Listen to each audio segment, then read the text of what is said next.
My name is Ethan Marsh, 29 years old, broke, jobless, and worn down in a way that doesn't show on the skin, only in the breathing. I wasn't looking for trouble when all this started. I wasn't even looking for the sea. I just needed cash, the kind people pay under the table when they don't want to file paperwork or ask questions.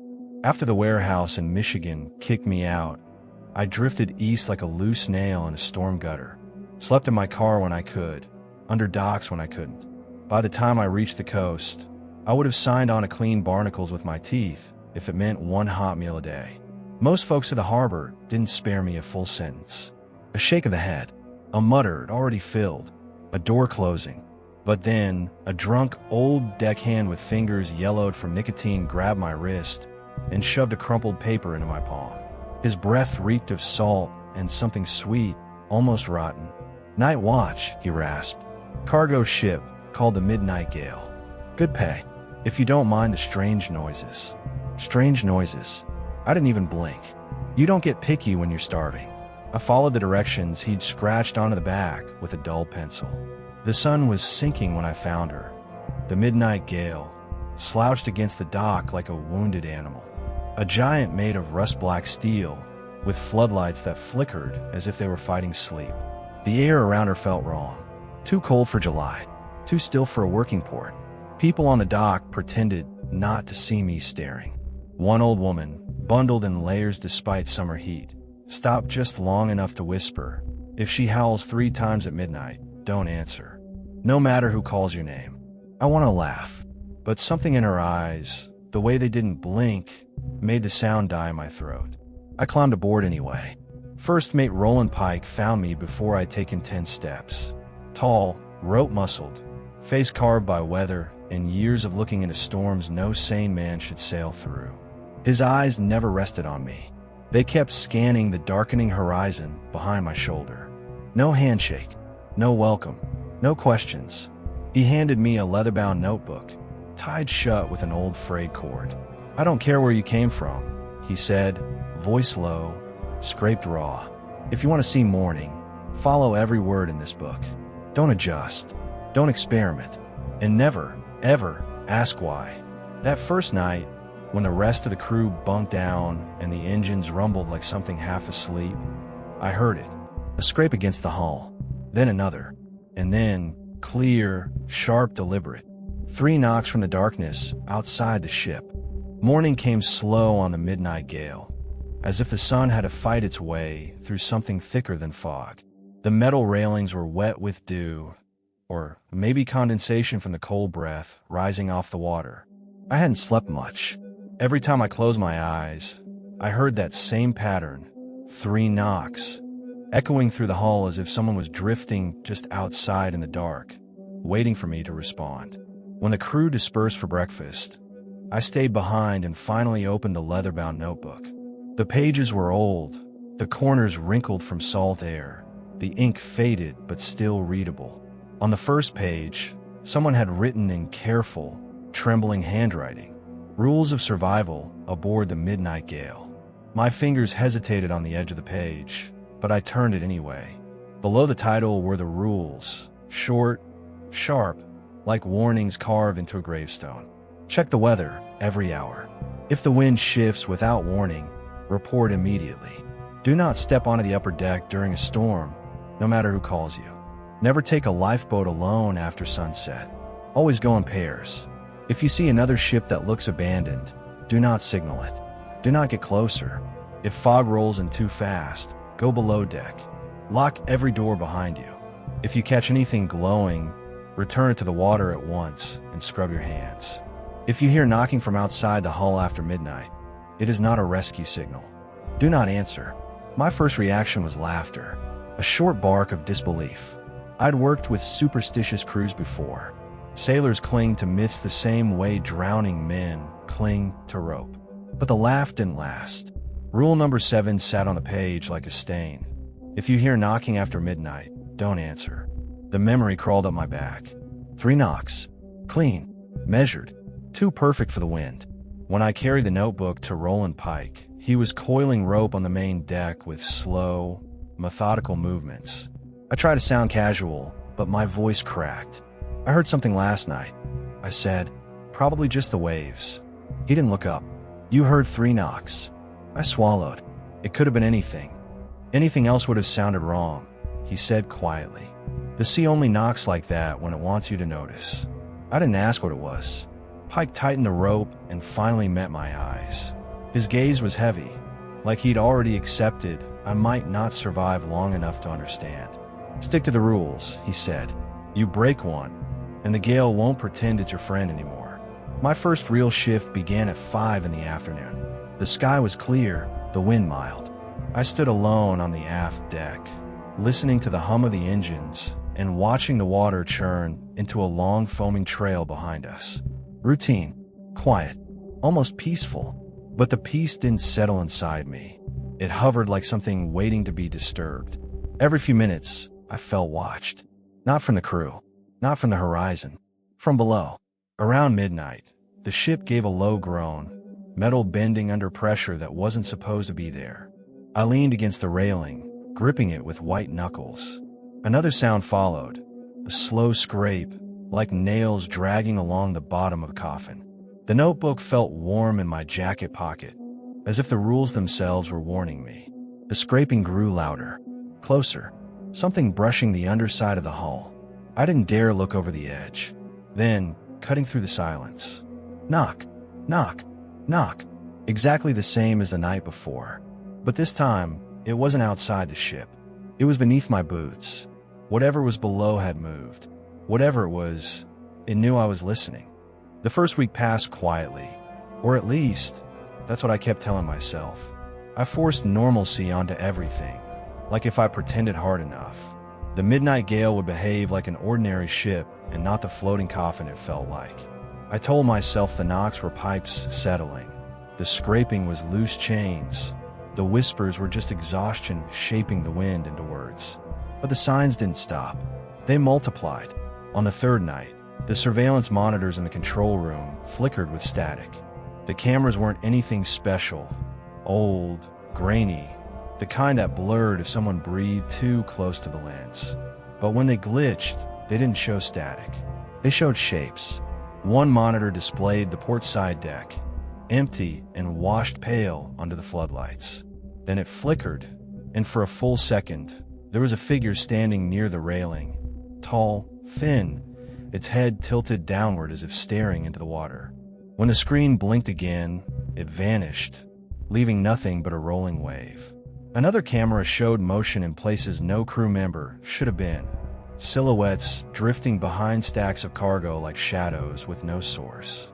I told myself the tech was failing. Old ship, old cameras. But the unease didn't fade. The footsteps started next.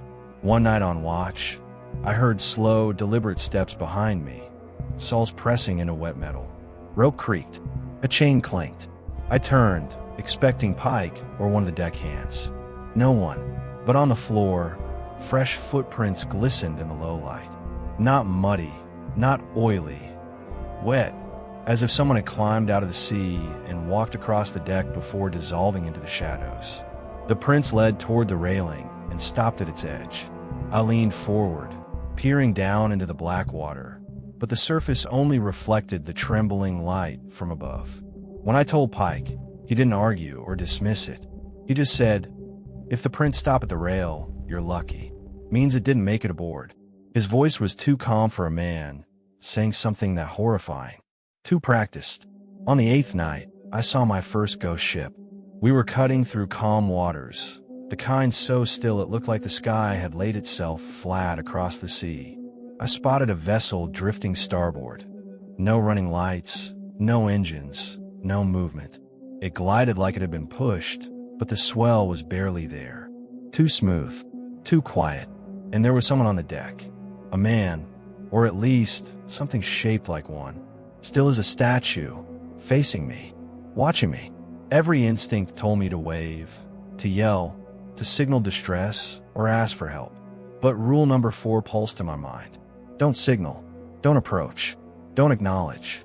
I took one step toward the spotlight controls anyway, and a hand slammed onto my shoulder. Pike. His grip cut off my breath. He didn't raise his voice. "That's not a crew," he whispered. And it's not lost. It just wants you to think you're the one who can save it. The ghost ship moved behind us, swallowed by mist. By the 12th night, the gale wasn't pretending anymore.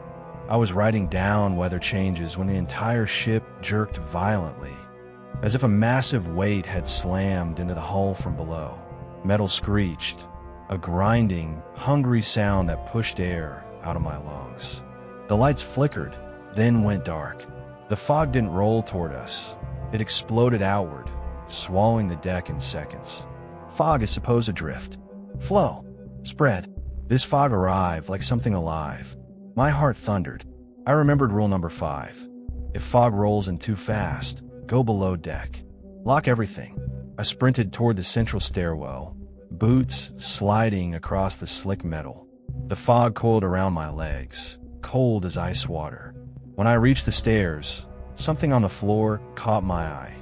A faint glow, soft and blue-green, like a submerged lantern. A fish, small, round. Its scales shimmered like moonlight through glass. It lay gasping, pulsing, and then, with a rasping inhale, it whispered, "Ethan, my name," spoken like someone remembering it for the first time in years. The voice wasn't human. Too soft, too smooth, too distant, like it was echoing from the bottom of the ocean. I kicked the thing back into the water. My foot barely touched it, but the cold that crawled up my leg felt like frostbite. I ran, shaking so hard I nearly tripped on the stairs. My chest hurt, my hearing muffled under the hammering of my pulse. When I reached the watchroom, I slammed the door behind me and locked it. The faint glow from the fog still lingered on my clothes, fading slowly like dying embers. That's when I saw Pike's notebook, open, waiting for me.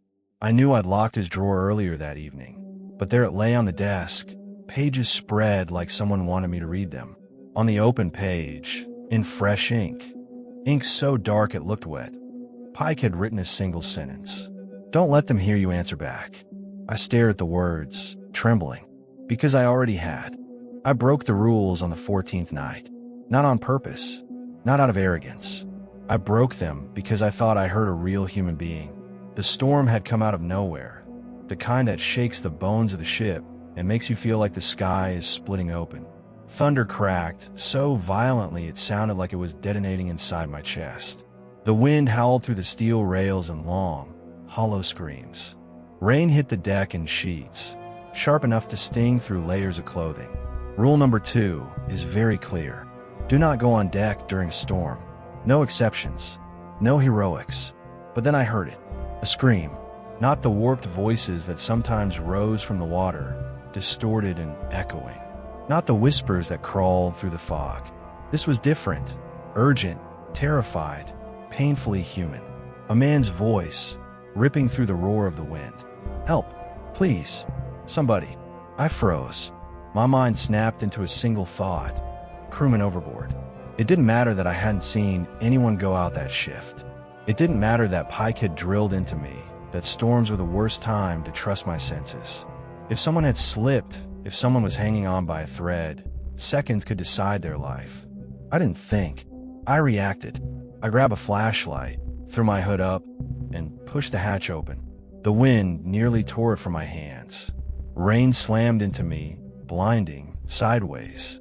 Waves crashed against the hull, swelling high enough to wash over the lower deck. Fog shredded into wet ribbons around the ship as the gale ripped through it. The screams came again, closer now. I moved toward them, boots slipping on the slick metal. Every few steps, I had to brace myself against something so the wind wouldn't send me tumbling into the sea. My flashlight beam wavered, slicing through darkness, rain mist. "Help!" And then I saw him, a young sailor clinging to the starboard rail, body twisted, dangling over the edge as waves smashed at his legs. He wore our uniform, the dark waterproof jacket, the reflective bands, the safety harness that should have been clipped in but wasn't. His hair was plastered to his forehead. His chest heaved as he cried out, "Help me. Please, don't let me fall." All the training in the world couldn't override instinct. I ran toward him, raising my free hand, shouting back, "Hold on, I'm coming." Lightning cracked. A flash so bright it bleached the entire world white. And in that frozen instant, everything changed. His face shifted.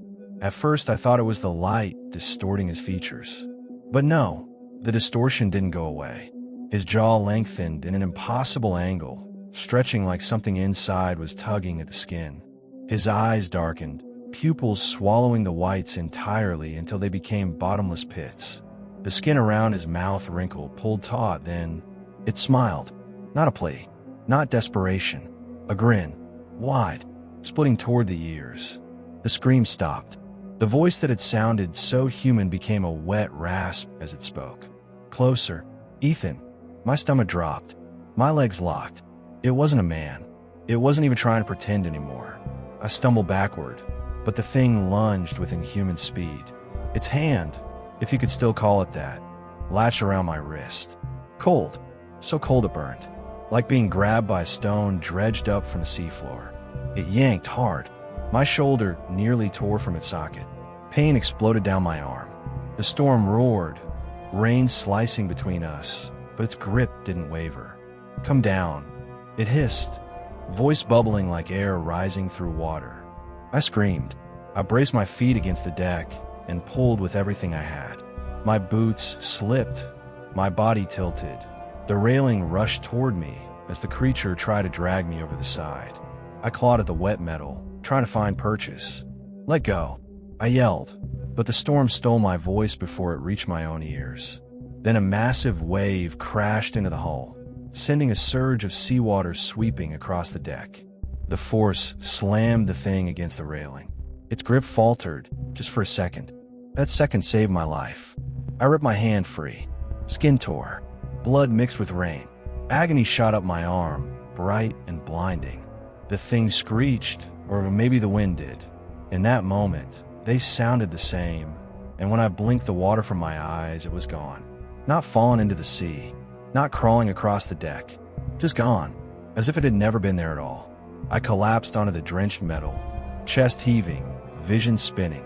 Every beat of my heart sent pain radiating through my torn wrist. Rain hammered my face. Thunder cracked. Lightning flashed again, but the deck was empty. Completely empty. I stayed like that until my numb fingers could grip the railing well enough to stand. Then I staggered back inside, slamming the hatch shut, body shaking violently. My blood mixed with seawater on the floor, forming thin red rivers between the metal grooves. The pain kept me awake the rest of the night, but that wasn't the real reason I didn't sleep.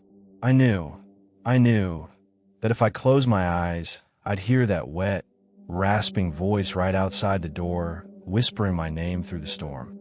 I found Pike just after 3 a.m, my wrist still throbbing, my clothes still damp with rain and fear. I didn't knock politely. I pounded on his door like something was chasing me. He opened it almost immediately. No anger, no surprise, just a long, weary exhale, like he had been expecting this moment since the day I stepped aboard. "Come in," he said quietly. His cabin was small and dim, lit only by a battery lantern that flickered as the ship rolled through the lingering storm. The air smelled like salt, old tobacco, and damp paper. Pike walked to his desk without a word and pulled out a metal tin box, the same kind I'd seen old fishermen use to store hooks and spoiled memories. He said between us, "Open it." Inside were newspapers yellowed with age, water-damaged naval reports, torn maps with circles scribbled in red ink, and photographs so faded they looked like ghosts pressed onto film. I sifted through them slowly, each piece revealing another layer of dread. The first newspaper clippings were about the USCG Sentinel 42, a coastal defense vessel launched nearly 50 years ago. I frowned. I thought the Midnight Gale was a cargo hauler.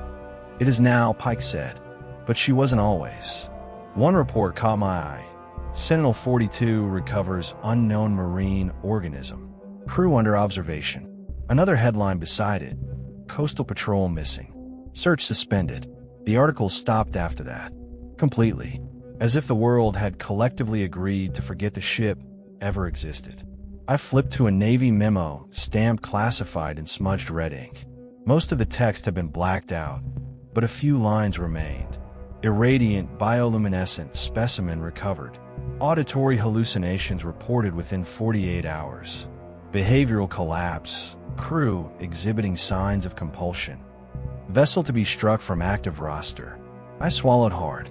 Compulsion? What does that mean? Pike looked to the wall rather than at me. They started hearing voices.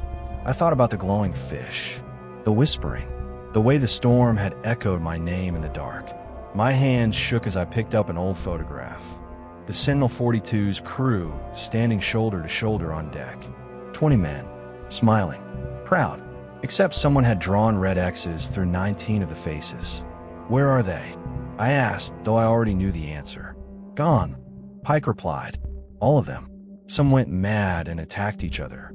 Some jumped into the water because they thought something was calling them home. A few, his voice thinned. A few were taken.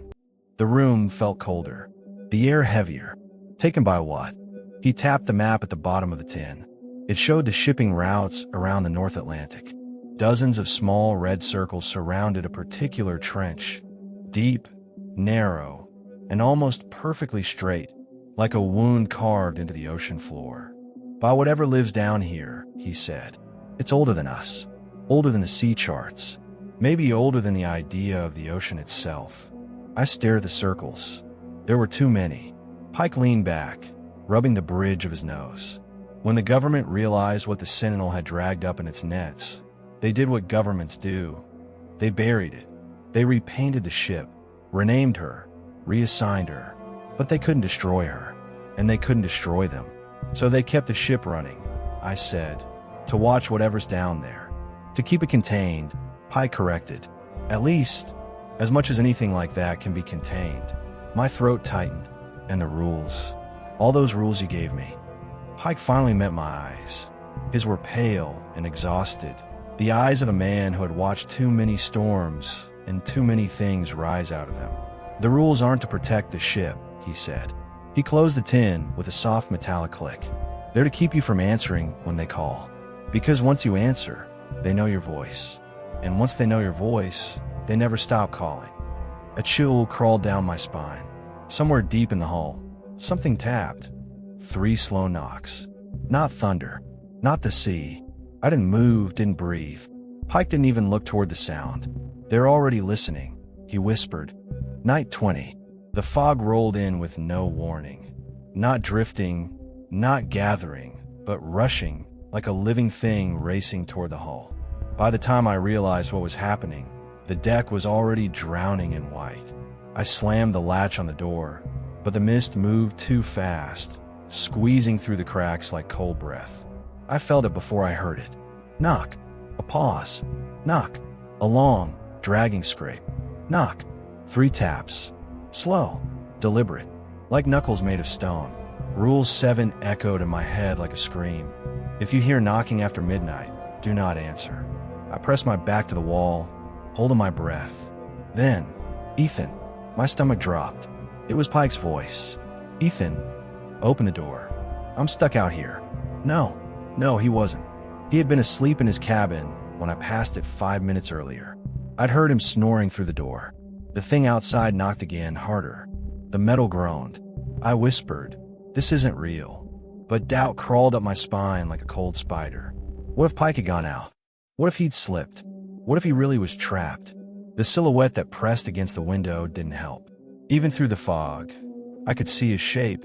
The broad shoulders, the crooked stance, the old coat he always wore. Ethan, help me, it said. The same cadence, the same exhaustion in the voice.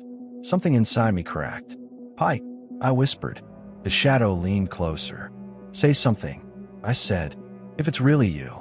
The shape raised a hand, fingertips smearing across the glass. Ethan, I'm cold. I don't know why I said it. Maybe fear. Maybe instinct. Maybe whatever lived outside knew exactly how to peel my mind open. I'm here, I said. And that was all it needed. The door blasted inward as if hit by a wave the size of a building. Fog surged into the room.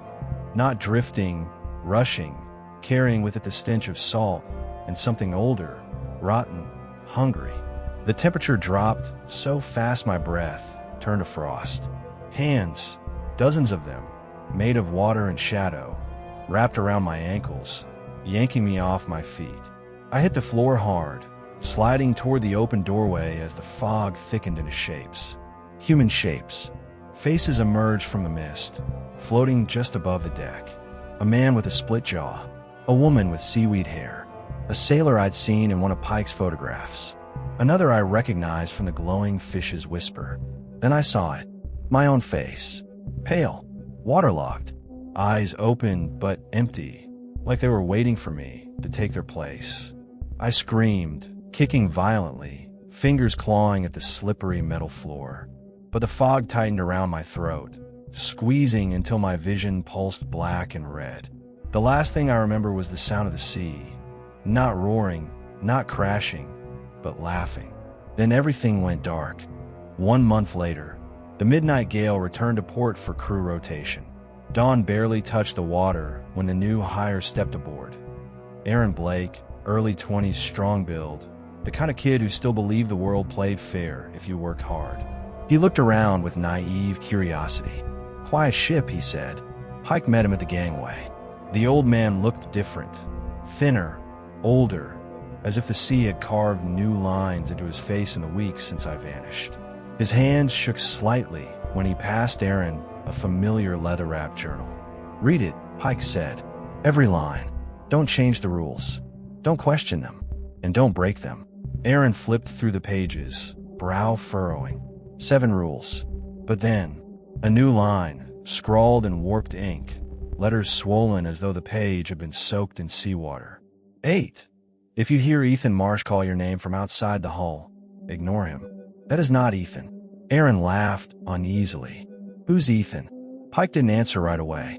His stare drifted toward the water, toward a patch of fog that hadn't lifted all morning.